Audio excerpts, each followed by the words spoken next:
Good morning, students. This is your English class. Now we are studying chapter 12 in your English grammar book. The topic is here indirect constructions.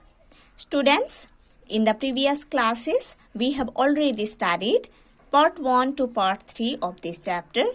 Today in this class, we are going to study part 4 of this chapter.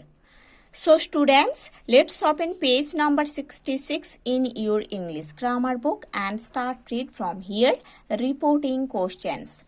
In this class, we are going to study about reporting questions. Let's start.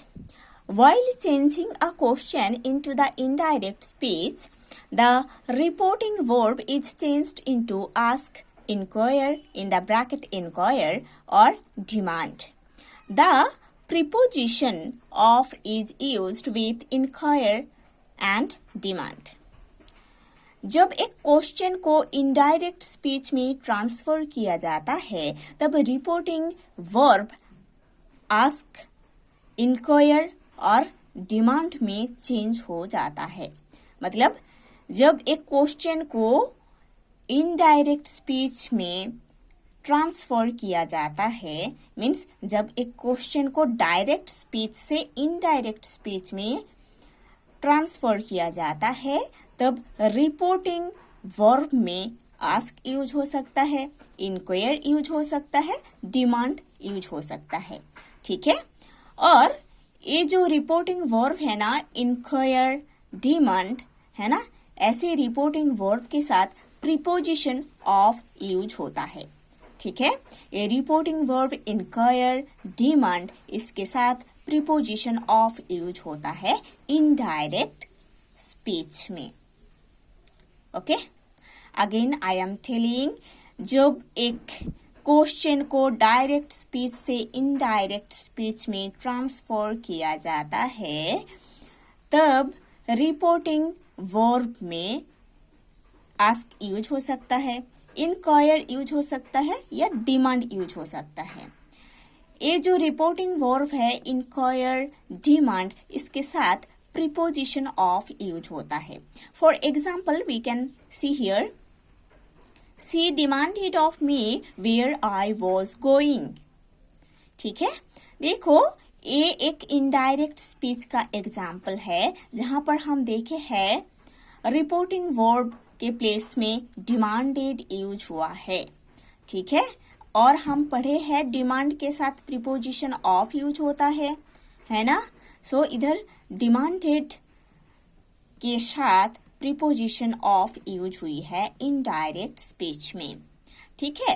And one things see here, where I was going, where I was going, ए direct speech में ए reported speech question के form में था, है ना.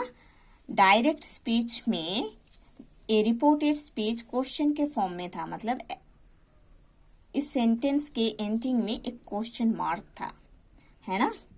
जब इसको हम इनडायरेक्ट स्पीच में लिखे हैं तब ये एक स्टेटमेंट बन गया है और एंडिंग का जो क्वेश्चन मार्क है वो रिमूव हो गया है और इधर फुल स्टॉप लग गया है ना. देखो, the question form of the reported speech is changed into the statement form and the question mark is removed. This thing I have told you now, है ना. देखो, रिपोर्टेड स्पीच जब डायरेक्ट में रहता है तब वो क्वेश्चन फॉर्म में रहता है और सेंटेंस के एंडिंग में क्वेश्चन मार्क रहता है. जब उस क्वेश्चन को हम इनडायरेक्ट स्पीच में लिखते हैं तब रिपोर्टेड स्पीच का जो क्वेश्चन फॉर्म है वो स्टेटमेंट फॉर्म में बदल जाता है और क्वेश्चन मार्क रिमूव हो जाता है और फुल स्टॉप यूज होता है. ठीक है. Now, the conjunction if or whether is used to introduce the reported speech if the question begins with auxiliaries like is, are, am, was, where, do, does, did, has, have, had, shall, can, may, etc. ये conjunctions if और whether use होता है एक reported speech को introduce करने के लिए। अगर रिपोर्टेड स्पीच का जो क्वेश्चन वो ये auxiliaries is, are, am, was, were, do, does, did, has, have, had, shall, can, may से स्टार्ट होता है तो अगेन आई एम टेलिंग कि जब एक क्वेश्चन ये auxiliaries verb is, are, am, was, were, do, does, did, has, have, had, shall, can, may ये सब ऑक्सिलरीज से एक क्वेश्चन स्टार्ट होता है तो रिपोर्टेड स्पीच को इंट्रोड्यूस करने के लिए कंजक्शन इफ और वेदर यूज होता है। No conjunction is used before the question words who, whom, whose, what, when, where, how, why, which, etc. जब किसी question who, whom, whose, what, when, where, how, why, which से start होता है तब किसी भी कंजक्शन इफ और weather जैसे ऐसे कंजक्शन इनडायरेक्ट में यूज नहीं होता है। ठीक है, जब question who, whom, whose, what, when, where, how, why, which ऐसे स्टार्ट होता है तब किसी भी कंजक्शन इनडायरेक्ट स्पीच में यूज नहीं होता है। Look at the following sentences. Number 1, she said to me, Do you want my help? Question mark.